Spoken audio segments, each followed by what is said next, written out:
probably 15 years ago, one of the questions parents would ask is, how do we know that Lawrence works, right? What's the proof? What's your guarantee, right?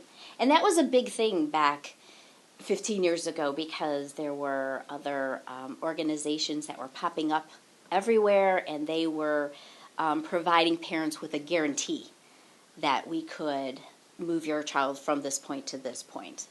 And as we grew and as the high school opened, more and more parents began to ask us, well, are they going to go on to college? Are they making gains in reading, in language, in math fluency? Are you able to make a real difference in their academic skills? And we had no way to talk about that. And it became a real challenge. Parents questioned us and wanted to know more than we were providing. And so we went through a process of reading different resources, connecting with different people across the U.S., and asking questions about how do you measure progress for students with learning differences, knowing that they start well below the normative sample of students. We looked at progress monitoring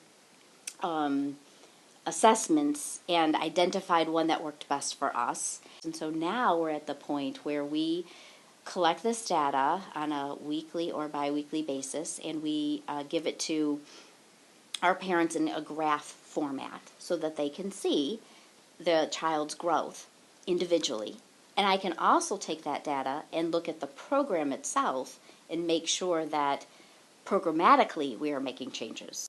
When there isn't growth for any one given child, we have a system in place that we assess every child, and then if they're not making after maybe 5 weeks and they're kind of either stable or they're going down, we intervene immediately. We do not wait for parents. We don't have anybody else telling us what to do. We are in charge of looking at the child and making sure that we are making good decisions for every child. So we're tweaking their educational programming based on this data. We have a very sophisticated database system now where we can insert a line on the graph that says we've made a change in something. If a parent calls and tells us that their child is on medication and they switch the dose, we will put that line in there because there's some change that happened, and now I can follow and see, did it help? Did it not? What's going on?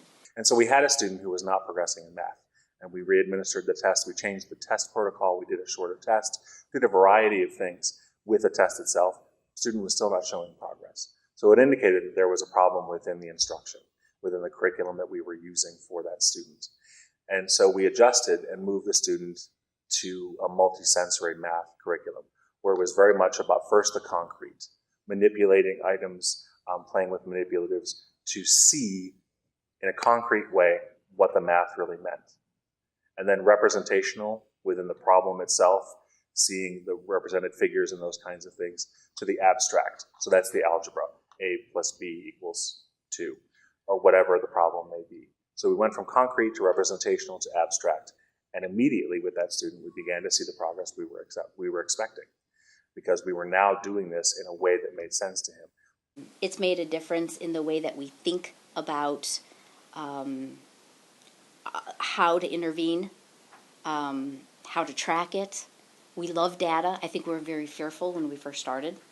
Everyone's kind of like, oh, looking at your progress can be very scary. I think that's what kind of hinders a lot of organizations in education looking at data, because they kind of don't want to see what's actually happening.